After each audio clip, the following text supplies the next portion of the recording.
इस वक्त मुत्तहिदा अरब अमारात में 7, पाकिस्तान में 8, भारत में 8:30, बांग्लादेश में 9 और यहाँ लंदन की घड़ियों में सह पहर के 4 बजा चाहते हैं। पेश खिदमत है हालात हाजिरा का प्रोग्राम सैरबीन।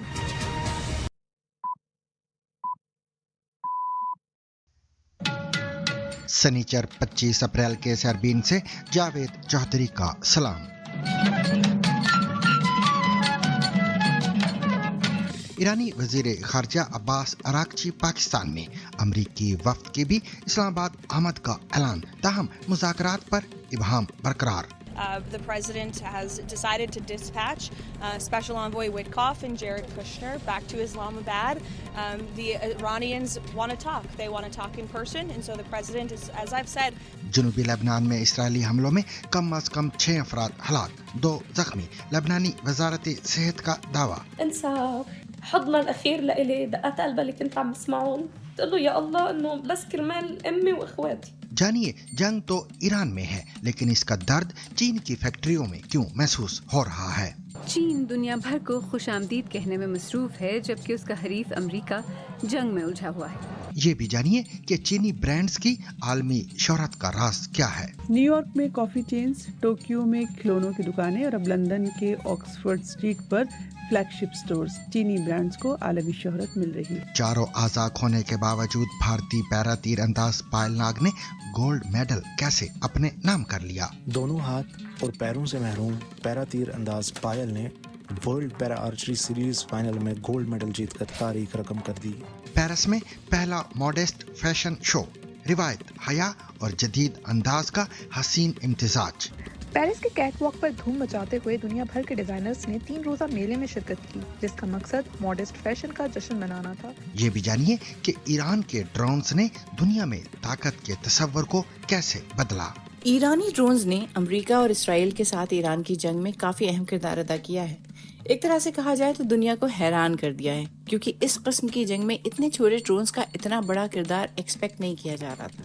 इंडिया के लेजेंडरी क्रिकेटर सचिन तेंदुलकर के सालगिरह के मौके पर देखिए उनके शानदार करियर की एक झलक। People have supported me unbelievably. I think the last 24 years they have made this journey a memorable one for me. और एक नजर डालेंगे एक नन्हे हाथी पर, जो अमेरिका के एक चिड़ियाघर में एक बहुत ही खास इजाफा है। ये लिन माई हैं, जो वाशिंगटन में स्मिथसोनियन नेशनल जू में तकरीबन 25 सालों में पैदा होने वाला पहला एशियाई हाथी का बच्चा है। इसके अलावा मजीद खबरें और तज्जिए भी आज के सैरबीन में शामिल रहेंगे, मगर हमेशा की तरह पहले अहम आलमी खबरों का खुलासा।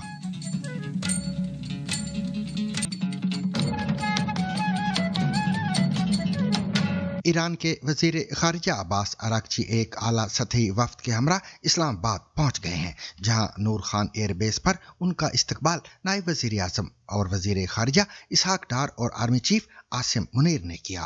पाकिस्तानी दारुल-हुकूमत पहुंचने के बाद ईरानी वफ्द की आला हुकाम से मुलाकातें भी हुई हैं, जबकि तेहरान की जानिब से ये वाज़ेह किया गया है कि इस दौरे का बुनियादी मकसद 2 तरफ़ा ताल्लुकात का जायजा और खित्ते की सूरत हाल पर मुशावरत है, न कि अमेरिका के साथ किसी बराह रास्त मुज़ाकरात में शिरकत।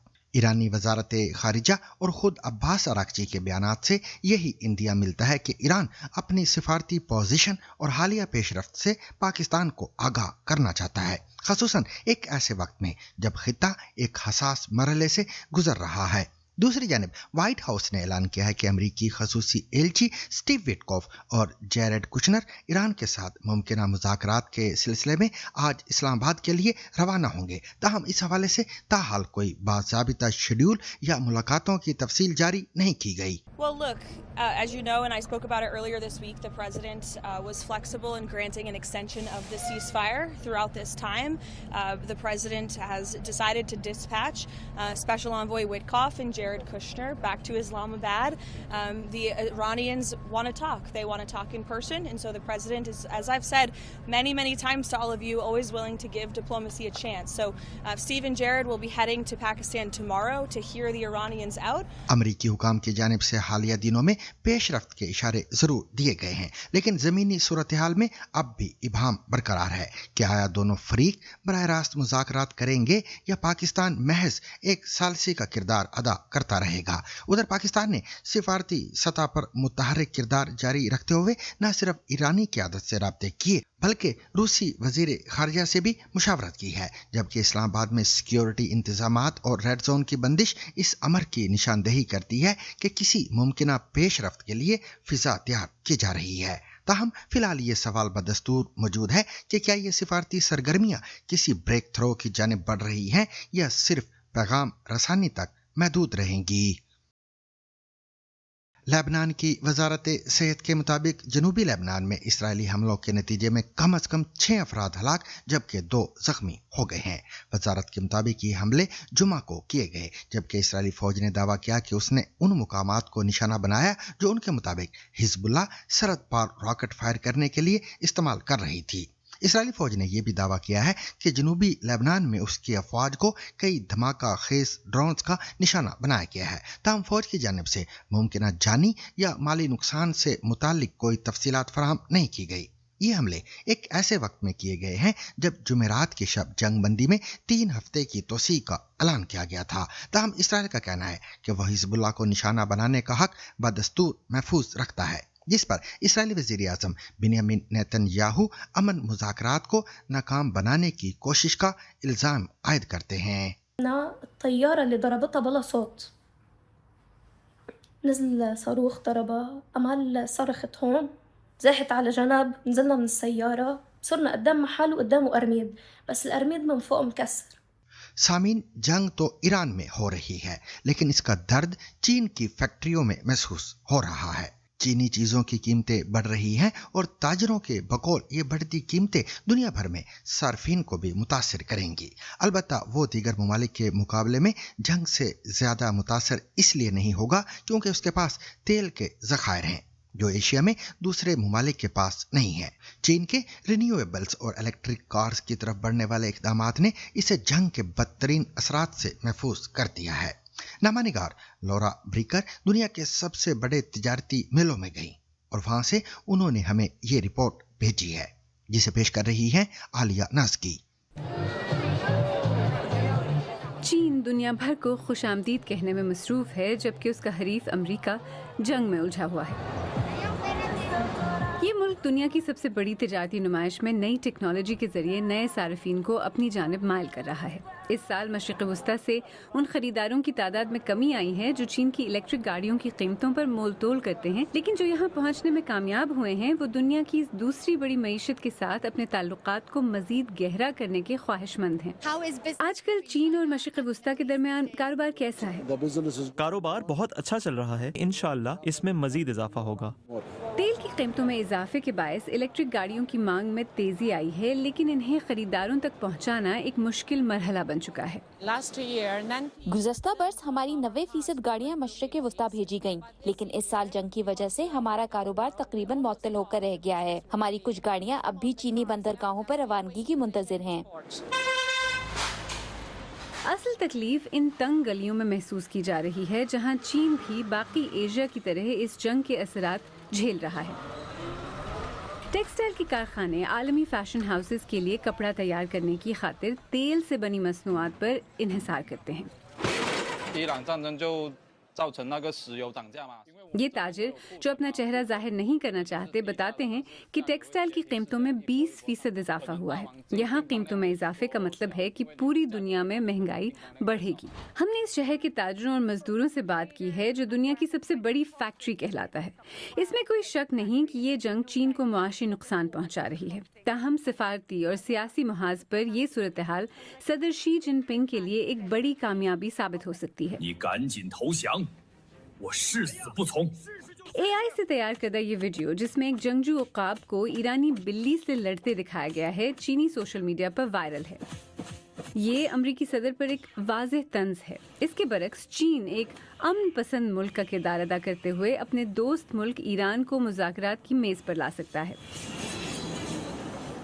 इस मुल्क और इस शहर की ताकत का सरचश्मा आलमी तिजारत है। चीन अब दुनिया के सामने एक मुस्तहकम मुआशी शराकतदार के तौर पर खुद को पेश करेगा, जबकि उसे एक ऐसे अमरीकी सदर का सामना है जिनके फैसले खैर मुतवक्के हैं। सामिन बरसों तक मेड इन चाइना का मतलब था सस्ता और मास प्रोड्यूस्ड सामान, यानी सस्ते दामों में खूब सारा सामान है तो ये चीनी है। लेकिन अब चीन के बास ब्रांड्स पूरी दुनिया में धूम मचा रहे हैं। लॉस एंजलिस से लंदन तक चीनी ब्रांड्स के स्टोर्स मशहूर हैं और बाज औकात दुकान के अंदर जाने के लिए कतार में भी लगना पड़ता है। तो आखिर क्या है चीनी ब्रांड्स की आलमी शोहरत का राज? देखिए सुरंजना तिवारी की ये रिपोर्ट। न्यूयॉर्क में कॉफ़ी चेन्स, टोक्यो में खिलौनों की दुकानें और अब लंदन के ऑक्सफोर्ड स्ट्रीट पर फ्लैगशिप स्टोर्स, चीनी ब्रांड्स को आलमी शोहरत मिल रही है। मोलिटी ब्रांड 4 साल कबल चीन के शहर शेंजन में मंजर आम पर आई थी और अब पूरी दुनिया में उसके 2000 से ज़्यादा स्टोर्स हैं। यहाँ सिंगापुर में चीन से बाहर मोलिटी के सबसे बड़े स्टोर्स में से एक है। मल्टी कल्चरल सोसाइटी क़ुव्वत खर्च रखने वाले सार्फिन और पहले से मौजूद आलमी ब्रांड्स की वजह से सिंगापुर चीनी कंपनियों के लिए एक आजमाइशी मंडी बन चुका है। यहाँ कामयाबी मिल जाए तो बाकी दुनिया के दरवाजे खुल ही जाते हैं।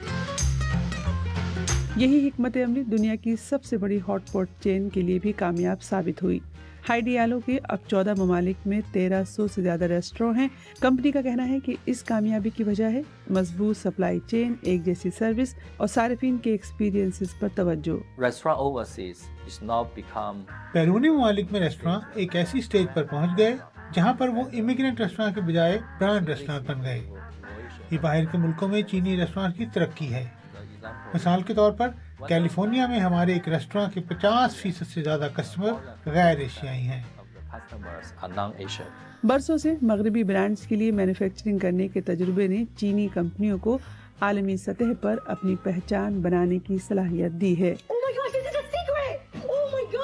हालिया बरसों का एक बड़ा कल्चरल फिनोमेना या क्रेज लुबुबो डॉल्स रहा है, एक ऐसा वायरल ट्रेंड जो इस बात की अक्कासी करता है कि किस तरह सोशल मीडिया चीनी ब्रांड्स को दुनिया भर में मकबूल कर रहा है। मिनीसो भी ऐसी ही एक मिसाल है। इसके 110 से ज़्यादा ममालिक में स्टोर्स हैं और इसके बच्चों की फिल्मों के नामवर किरदारों के साथ लाइसेंसिंग के मुआहदे हैं। सारिफीन के लिए ये बात ज्यादा अहम नहीं कि ब्रांड कहाँ का है, वो खरीदारी के तजुर्बे को देखते हैं। डिजाइन कैसा है, कीमत के मुताबिक मयार क्या है और क्या प्रोडक्ट उनकी पसंद से मेल खाता है या नहीं। मेड इन चाइना प्रोडक्ट्स की नई जनरेशन अब इससे भी एक कदम आगे हैं और इसकी सही अक्कास इलेक्ट्रिक कारें हैं, जिसमें BYD सरे फहरिस्त थे, जिसने टेस्ला को पीछे छोड़ दिया है। कुछ दहाइयों पहले तक चीनी ब्रांड्स को सस्ते ब्रांड के तौर पर देखा जाता था, लेकिन आज BYD जैसे ब्रांड्स को हाई क्वालिटी प्रोडक्ट के तौर पर जाना जाता है। वो अपने प्रोडक्ट को फरोख्त करने के लिए जज्बाती कहानियों और इलाकाई या मकामी टेस्ट को मद्देनजर रखते हैं। टैरिफ से लेकर सियासी स्क्रूटनी तक इन ब्रांड्स को भी चैलेंजेस का सामना है। साथ इस तरह के सवालात भी हैं कि ये ब्रांड्स इतनी तेज़ी से कैसे मकबूल हो रही हैं। अगर ये ब्रांड्स आलमी सतह पर दीगर ब्रांड्स का मुकाबला कर सकती हैं तो ये सिर्फ चीनी बिजनेसेस को ही नहीं बल्कि चीन की छवि को भी पूरी दुनिया में नई शक्ल दे सकती हैं।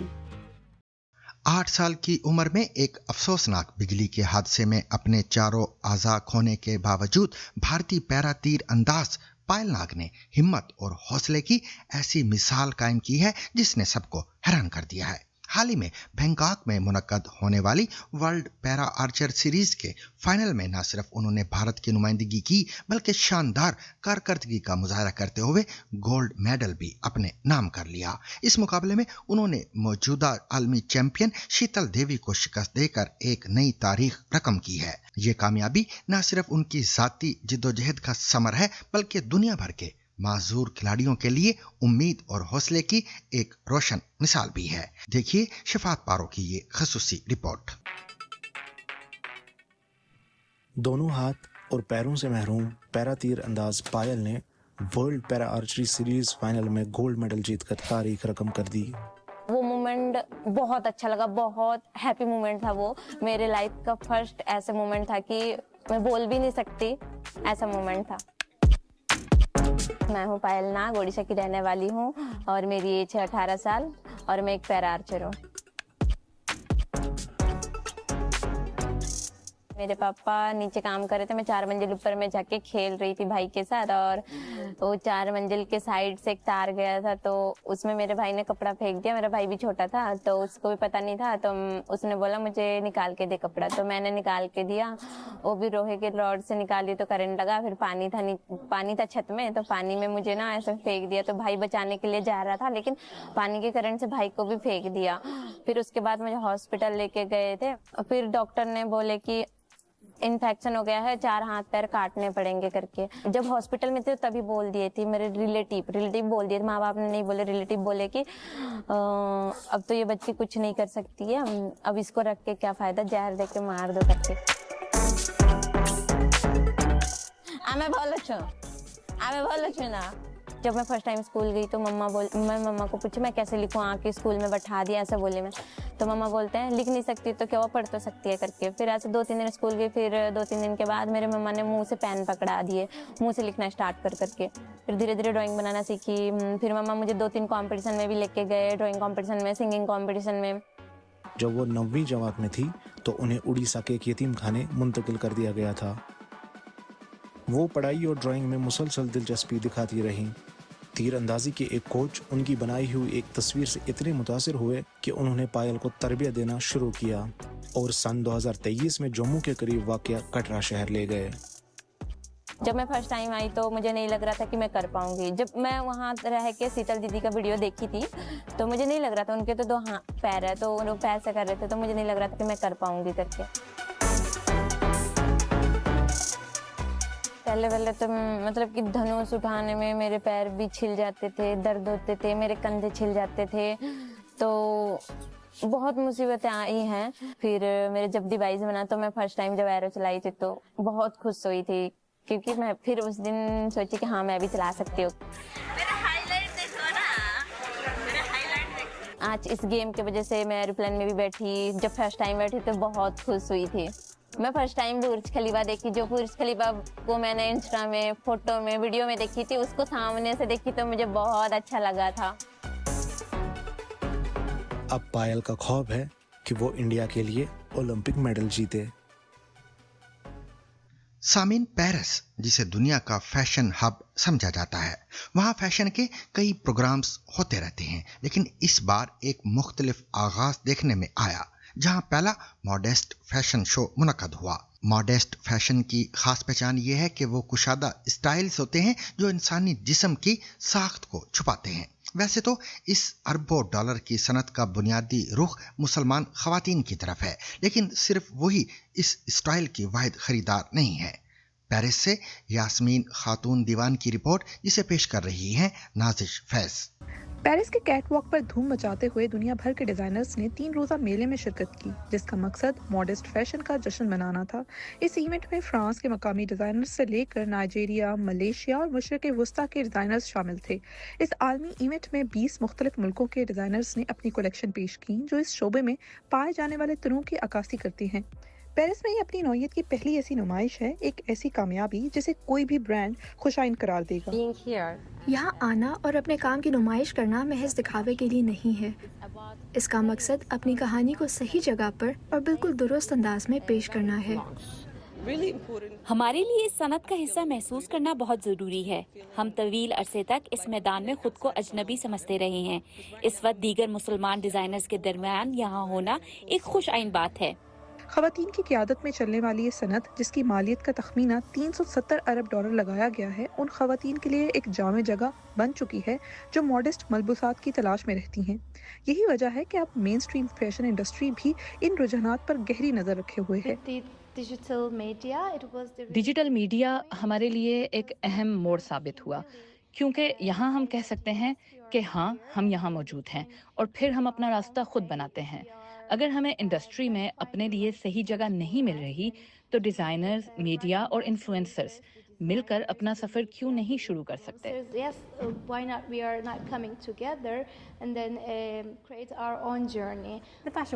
इस फैशन वीक की पेरिस में आमद कारोबार में इजाफे और फैशन की दुनिया पर इसके बढ़ते असर और रसूख की निशानदेही करती है। ईरानी ड्रोन्स का पहला तस्करा परसों कबल इसराइल के साथ लेबनान की सरहद पर हिजबुल्लाह की सरगर्मियों से मुतल्लिक फौजी रिपोर्ट्स में सामने आया था। बादशाह अस्करी माहिरीन ने यमन में हौसियों के ज़ेरे इस्तेमाल ड्रोन्स का सिरा भी ईरानी सनत से जोड़ा। तहम सितंबर 2022 में दुनिया उस वक्त हैरान रह गई जब ये इंकिशाफ हुआ कि ईरान रूसी फौज को ड्रोन टेक्नोलॉजी फराहम कर रहा है। इससे कुछ ही अरसा कबल शाहिद नामी ड्रोन्स की इब्तिदाई तस्वीर यूक्रेन के दारुल-हुकूमत कीव की फिजाओं में मंडलाते हुए मंजर आम पर आ चुकी थी।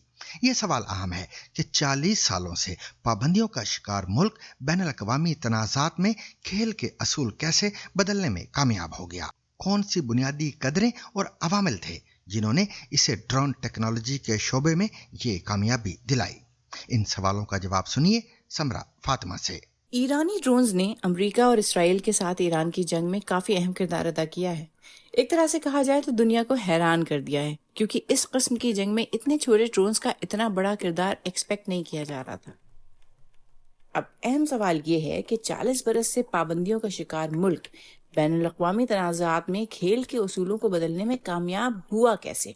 कौन सी बुनियादी कदरें और अवामिल थे जिन्होंने उसे ड्रोन टेक्नोलॉजी के शोबे में ये कामयाबी दिलाई? ऐसे ही बहुत से अहम सवालों के जवाब BBC न्यूज के अहमद रावबा की इस तहरीर में शामिल हैं। उन्हें मैं यानी समरा फातिमा आप तक लेकर आई हूँ BBC रीड्स में। क्या आप जानते हैं कि ईरानी ड्रोन्स का पहला तस्करा बरसों पहले इसराइल के साथ लेबनान की सरहद पर हिजबुल्लाह की सरगर्मियों से मुताल्लिक फौजी रिपोर्ट्स में सामने आया था। फिर अस्करी माहिरीन ने यमन में हूथियों के ज़ेरे इस्तेमाल ड्रोन्स का सिरा भी ईरानी सनद से जोड़ा। अलबत्ता सितंबर 2022 में दुनिया उस वक्त हैरान रह गई जब ये इंकिशाफ हुआ कि ईरान रूसी फौज को ड्रोन टेक्नोलॉजी फराहम कर रहा है। इससे कुछ ही अरसे पहले जेरेनियम 2 यानी शाहिद 136 नामी ड्रोन्स की इब्तिदाई तस्वीर यूक्रेन के दारुल हुकूमत कीव की फिजाओं में मंडलाते हुए मंजर आम पर आ चुकी थी। ये दरअसल 1979 के बाद आयद की गई पाबंदियां ही थीं जिन्होंने ईरानी क़यादत को अपने मुल्क में दस्तयाब इम्कानात पर गौर करने, मुश्किलात से निकलने के रास्ते तलाश करने और दुरुस्त फैसले करने पर मजबूर कर दिया। इन्हीं पाबंदियों ने ईरानी क़यादत को अपने मुल्क के इंजीनियर्स पर एतमाद करने पर आमादा किया। पाबंदियों की वजह से ईरान ने बैरूनी मुल्क सप्लाई नेटवर्क कायम करने की कोशिश की ताकि जरूरी साजो सामान और पुर्जजात हासिल किए जा सकें।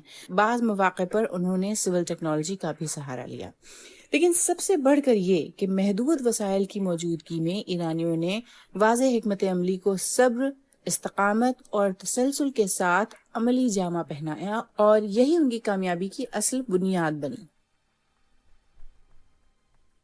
जनवरी 1979 में जब शाह मोहम्मद रजा पहलवी मुल्क छोड़कर रवाना हुए तो अपने पीछे एक ऐसी फौज छोड़ गए जो असलहे के एतबार से खित्ते की सबसे ताकतवर फौज समझी जाती थी। ईरानी फजाइया उस वक्त F-14 टॉमकैट, F-4 फैंटम और F-5 टाइगर जैसे जदीद तैयारों से लैस थी। उस दौर में अस्करी साजो सामान के लिहाज से ईरानी फौज अमेरिका, सोवियत यूनियन, बरतानिया और फ्रांस के बाद दुनिया में 5वें नंबर पर थी। खास तौर पर ईरानी फजाइया जो कि जर्मन, चीनी और इसराइली फजाइये से भी ज्यादा जदीद समझी जाती थी, क्योंकि उसके पास F-14 टॉमकैट जैसे तैयारे मौजूद थे जो उस वक्त दुनिया के जदीद तरीन जंगी तैयारों में शामिल होते थे। अलबत्ता इन तैयारों की ऑपरेशन और देखभाल का दारोमदार बड़ी हद तक ईरान में तैनात अमरीकी टेक्नीशियंस और इंजीनियर्स पर था, जबकि स्पेयर पार्ट्स बराह रास्त अमरीकी कंपनी ग्रोमन फराहम करती थी। यूं ईरानी फजाइये का इन्हिसार मुकम्मल तौर पर अमरीकी अस्करी और सनती निज़ाम पर था। शाही हुकूमत के खात्मे के बाद ईरानी फौजी क़यादत या तो मुल्क छोड़ गई, कत्ल कर दी गई या कैद में डाल दी गई। अमरीकी टेक्नीशियंस और इंजीनियर्स ईरान से रवाना हो गए और अमरीकी कंपनियों ने नई हुकूमत से ताल्लुकात मुनक़ता कर लिए। नतीजतन ईरान ने जो अरबों डॉलर मालियत के तैयारे खरीदे थे वो देखभाल और पुर्जाजात की अदम दस्तयाबी के बायस महज नाकारा धात बनकर रह गए। कहा जाता है कि जरूरत इजाद की माँ है। कुछ ऐसा ही ईरान में भी हुआ। सितंबर 1980 में इराकी अफवाज ने ईरानी सरजमीन पर हमला कर दिया, जिसके नतीजे में दोनों मुल्कों के दरमियान एक निहायत खूरेज जंग शुरू हुई जो 8 साल तक जारी रही। उस जंग में कत्ल गारत और तबाही के बदतरीन तरीके इस्तेमाल किए गए, जिनमें कीमियाई हथियार भी शामिल थे। उस तवील और हौलनाक जंग में तकरीबन 10 लाख अफराद हलाक हुए। जंग के इब्तदाई मराहिल में इराकी अफवाज को फजाई बरतरी हासिल रही, जिसके बायस उन्हें नुमायां कामयाबी मिली। عراقی فوج نے سوویت یونین سے ریکنیسنس ایئر کرافٹ یعنی جاسوسی طیارے خریدے اور وہاں حاصل کردہ سیٹلائٹ تصاویر کی مدد سے ایرانی افواج کی پوزیشنز کی نشاندہی کی اور ان کی نقل و حرکت پر نظر رکھی، جس سے انہیں میدان جنگ میں واضح برتری حاصل ہوئی۔ دوسری طرف ایرانی افواج ایک ایسی جنگ لڑ رہی تھی جس کے لیے ان کے پاس نہ واضح ویژن تھا اور نہ ہی ضروری عسکری صلاحیت۔ وہ نہ تو ان جدید امریکی طیاروں کو فعال کر پائے جو امریکیوں کے رخصت ہونے کے بعد گراؤنڈ کر دیے گئے تھے، اور نہ ہی اس ٹیکنالوجی کو خرید سکے جو اپنے دفاع کے لیے ناگزیر تھی، کیونکہ ان پر سخت بین الاقوامی پابندیاں عائد تھیں۔ ایران کو ایک ایسی جنگ لڑنے کے لیے جدید ٹیکنالوجی کی اشد ضرورت تھی جو اس کے وجود کے لیے خطرہ بن چکی تھی، لیکن معاشی پابندیوں نے اسے عالمی منڈی میں یہ ٹیکنالوجی خریدنے کے قابل ہی نہیں چھوڑا تھا۔ چنانچہ ایرانی قیادت نے یہ فیصلہ کیا کہ وہ دوسروں سے ٹیکنالوجی حاصل کرنے کے بجائے خود ایجاد کریں گے اور خود تیار کریں گے۔ خیال بالکل سادہ تھا، اگر دشمن کی پوزیشن اور نقل و حرکت جاننے کے لیے سرحد کے پار جاسوسی طیارے نہیں بھیجے جا سکتے تو کیوں نہ چھوٹے ریموٹ سے کنٹرول ہونے والے آلات استعمال کیے جائیں۔ یہ نہ صرف سستے تھے بلکہ ان کا سراغ لگانا بھی مشکل تھا اور وہ قیمتی معلومات فراہم کر سکتے تھے۔ ایرانیوں نے سن 1981 کے اوائل میں ہی ان چھوٹے آلات پر کام کرنا شروع کر دیا۔ ان پر کیمروں کی تنصیبات کا خیال زیر غور آیا۔ اس منصوبے کی بنیاد اصفہان یونیورسٹی میں رکھی گئی، جہاں طلباء اور انجینئرز نے مل کر اس خیال کو عملی شکل دینے کا کام شروع کیا۔ انہوں نے ان آلات کے ڈیزائن، تیاری، آزمائش اور بہتری کے مراحل طے کیے اور بالآخر ابتدائی نمونے تیار کر کے پاسداران انقلاب کے عسکری حکام کے سامنے پیش کیے۔ یونیورسٹی میں قائم ایک معمولی سی ورکشاپ جہاں عزم سے مسلح نوجوان آیا کرتے تھے۔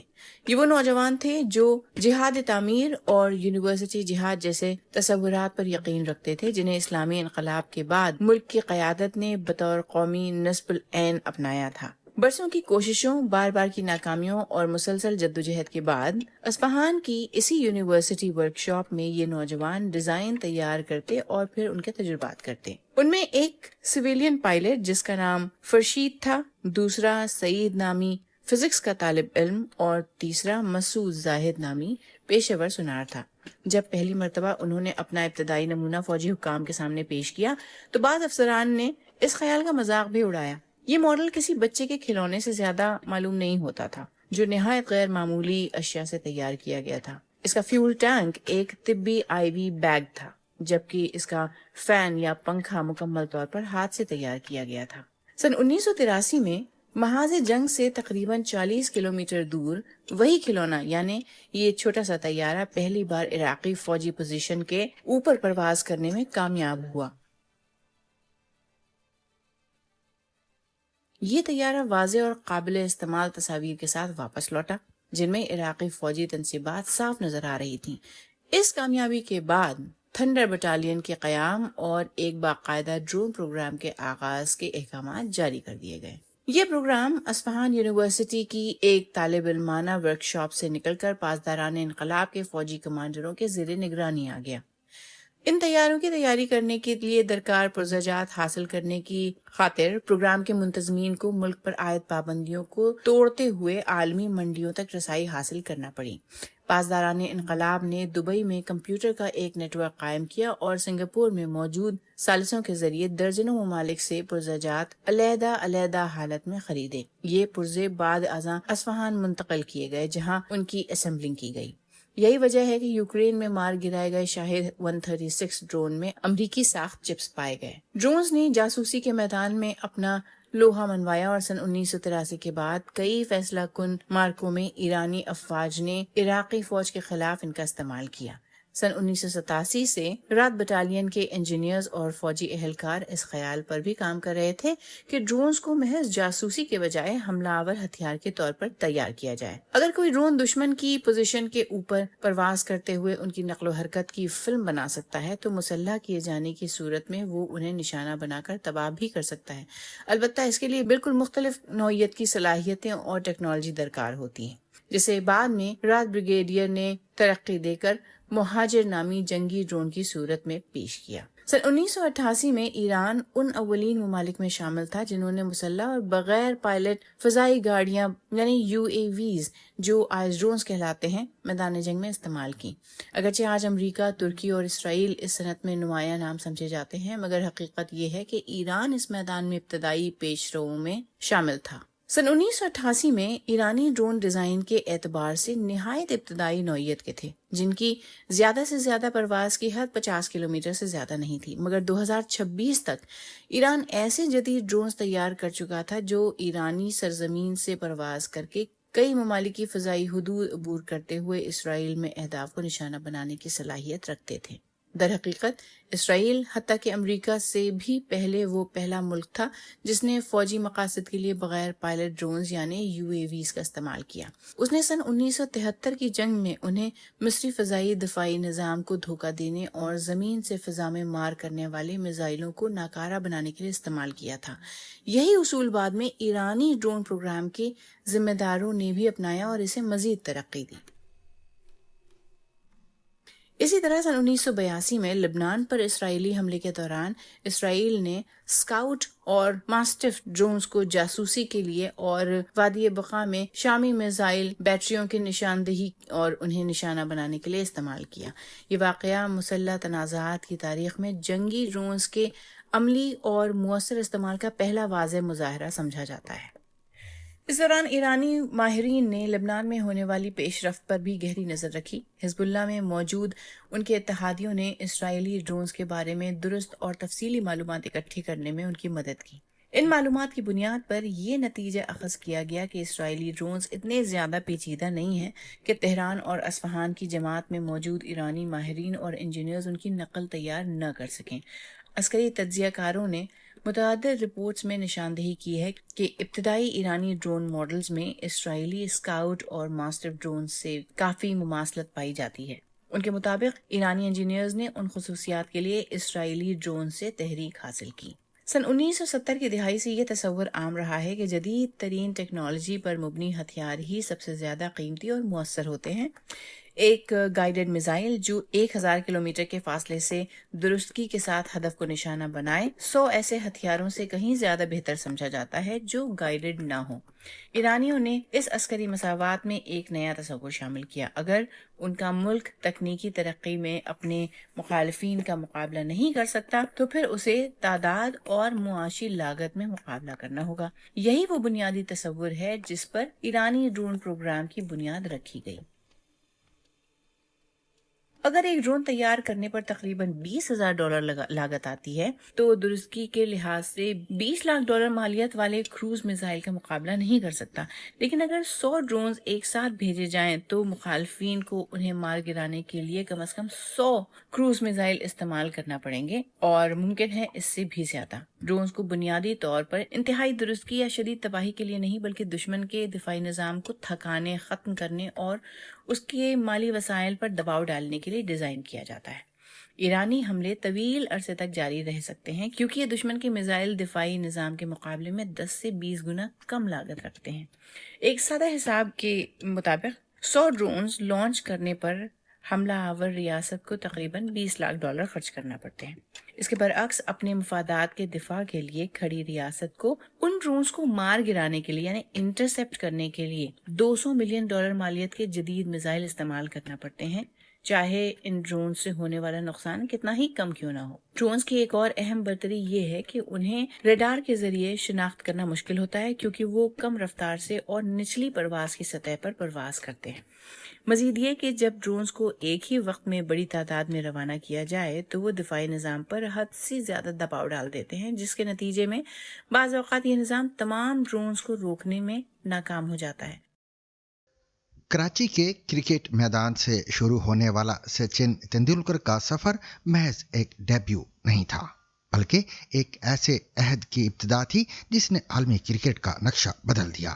انہوں نے اپنے کیریئر کے ہر مرحلے پر ہر فارمیٹ میں خود کو ایک غیر معمولی بلے باز اور حقیقی ہیرو کے طور پر منوایا. ان کے قائم کردہ ریکارڈ آج بھی کرکٹ کی دنیا میں ایک معیار کی حیثیت رکھتے ہیں، ایسا معیار جس تک پہنچنا اب بھی کھلاڑیوں کے لیے ایک امتحان ہے. इंडिया के लेजेंडरी क्रिकेटर सचिन तेंदुलकर की सालगिरह के मौके पर देखिए उनके शानदार करियर की एक झलक।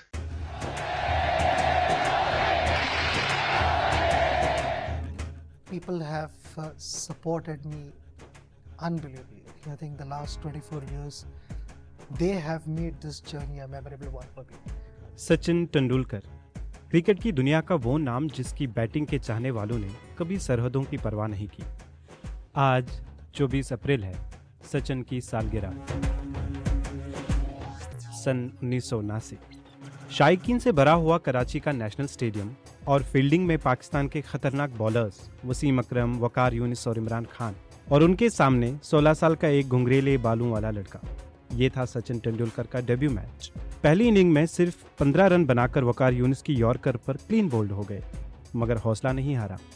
अगले मैच में एक बाउंसर सीधा चेहरे पे लगा, खून बह रहा था, लेकिन सचिन क्रीज छोड़ के नहीं गए। उन्होंने कहा, मैं खेलूंगा, और इस लम्हे से एक लेजेंड की शुरुआत हुई। सचिन ने इस इनिंग में हाफ सेंचुरी बनाई। सचिन के पास टैलेंट के अलावा हार्ड वर्क था। क्रिकेट जो है ना, वो मेहनत मांगता है। वक्त गुजरता गया और सचिन एक क्रिकेटिंग सुपर हीरो बनते चले गए। पहली टेस्ट सेंचुरी इंग्लैंड के खिलाफ ओल्ड ट्रैफर्ड मैनचेस्टर में, जहां उन्होंने दुनिया को बताया कि एक नया सितारा जन्म ले चुका है। उन्होंने 2 दहाइयों से ज्यादा इस क्रिकेट के सफर में इंटरनेशनल क्रिकेट में 100 सेंचुरियां बनाई। People like the way I used to willow, and I liked so many. Sunil Gavaskar was my hero. Vivian Richards was my hero, and they continue to be my heroes, and that's why I started playing cricket. 2 किस्म के लोग होते हैं, एक को God gifted होता है तो वो मेहनत नहीं करता। सचिन के पास गॉड गिफ्टेड था और मेहनत, इसीलिए आज वो गॉड ऑफ इंडिया वाले उसको गॉड ऑफ क्रिकेट। वो पहले खिलाड़ी थे जिन्होंने वनडे में डबल सेंचुरी बनाई। सचिन को पाकिस्तान के साबिक क्रिकेटर्स जैसे वसीम अकरम, शोएब अख्तर, जहीर अब्बास के साथ काफी दफा क्रिकेट इवेंट्स में देखा गया है। शोएब अख्तर उनकी बैटिंग की अक्सर तारीफ करते आए हैं। यूं तो उन्होंने दुनिया के बेहतरीन बॉलर्स का सामना किया, लेकिन सचिन के मुताबिक उन्हें सबसे ज्यादा मुश्किल जनूबी अफ्रीका के कप्तान हंसी क्रोने और बाद में पाकिस्तान के अब्दुल रज़ाक का सामना करने में आती थी। सचिन का पाकिस्तान में डेब्यू कैसा रहा था? सचिन ने स्काई स्पोर्ट्स पर इंग्लैंड के साबिक कप्तान नासिर हुसैन से गुफ्तगू में कहा था कि जब उन्होंने वकार यूनिस, इमरान खान और वसीम अकरम का सामना किया था तो उनको बिल्कुल अंदाजा नहीं था कि उनके सामने क्या हो रहा है। सचिन के मुताबिक वो ऐसे खेलें जैसे वो स्कूल का मैच खेल रहे हों। उस दौरे को याद करते हुए उन्होंने कहा था, वसीम और वकार बहुत तेज बॉलिंग कर रहे थे, शॉर्ट बॉल्स पे शॉर्ट बॉल्स और हर तरह के दबाव डालने वाली चीजें। मैंने पहले कभी ऐसा तजुर्बा नहीं किया था, इसलिए पहला मौका बिल्कुल अच्छा नहीं गया। 2013 में मुंबई वानखेड़े स्टेडियम में सचिन ने अपना आखिरी मैच खेला। And then I made a request to BCCI to organize the last match in Mumbai so that my mother could come and watch me. एक ऐसा लम्हा जहां न जाने कितने शायकीन की आंखें नम थीं। पूरा स्टेडियम खड़ा होकर तालियां बजा रहा। इस रोज सिर्फ एक खिलाड़ी की रुखसती नहीं थी, वो एक गैर मामूली दौर का इख्तिताम था। रिटायर होने के बाद भी सचिन तेंदुलकर ने क्रिकेट से अपना रिश्ता कायम रखा है और क्रिकेट के सफीर के तौर पर आज भी दुनिया भर में जाने जाते हैं। और आखिर में जरा उस नन्हे हाथी पर एक नजर डालें जो अमेरिका के एक चिड़ियाघर में एक बहुत ही खास इजाफा है। ये लिन माई हैं जो वाशिंगटन में स्मिथसोनियन नेशनल जू में तकरीबन 25 सालों में पैदा होने वाला पहला एशियाई हाथी का बच्चा है। इसकी सालगिरह 2 फरवरी को होती है और ये इसी हफ्ते पहली बार आवाम के सामने आई है। चिड़ियाघर के रखवालों का कहना है कि ये बहुत शौक है और इसे बबल बाथ्स यानी बुलबुलों वाला गुस्ल बहुत पसंद है। वैसे इनका साइज अभी सिर्फ 100 सेंटीमीटर है। और सामीन, इसके साथ ही आज का सैरबीन भी अपने इख्तिताम को पहुंचा। मुझे और मेरी पूरी टीम को कल तक के लिए इजाजत दीजिए, लेकिन इजाजत लेने से कबल अब तक की खास खबरें।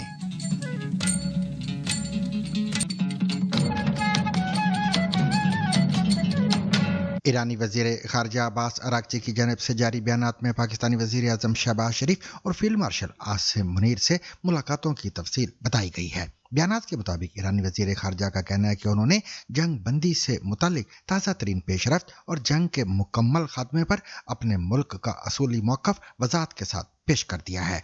फील्ड मार्शल आसिम मुनीर से मुलाकात के बाद अब्बास अरागची के जारी करदा बयान में कहा गया है कि उन्होंने ईरान और अमेरिका के दरमियान जंग बंदी से मुतालिक ताज़ा तरीन पेशरफ्त पर तबादला ख्याल किया है और जंग के खात्मे के हवाले से अपनी सोच और मौक़िफ़ बयान किया है। ईरानी वजीर खारजा की जानिब से जारी बयान के मुताबिक फील्ड मार्शल आसिम मुनीर ने कहा है कि पाकिस्तान सालसी की कोशिशें जारी रखने के लिए तैयार है। दूसरी जानिब अमरीकी वजीर दिफा पीट हेगसेट ने कहा है कि हमारे पास बहुत वक्त है और हम किसी मुआहदे के लिए बेचैन नहीं। दूसरी जानिब अमरीकी फौज के सरबराह ने कहा कि अगर जंग बंदी खत्म होती है तो फौज ईरान में कार्रवाई दोबारा शुरू करने के लिए तैयार और मुतहर्रिक है। इस्लामाबाद में सिक्योरिटी फोर्सेस की मौजूदगी बदस्तूर बरकरार है और ऐसा लगता है कि पाकिस्तान को अब भी उम्मीद है कि अमेरिका और ईरान के दरमियान मुलाकात हो जाएगी।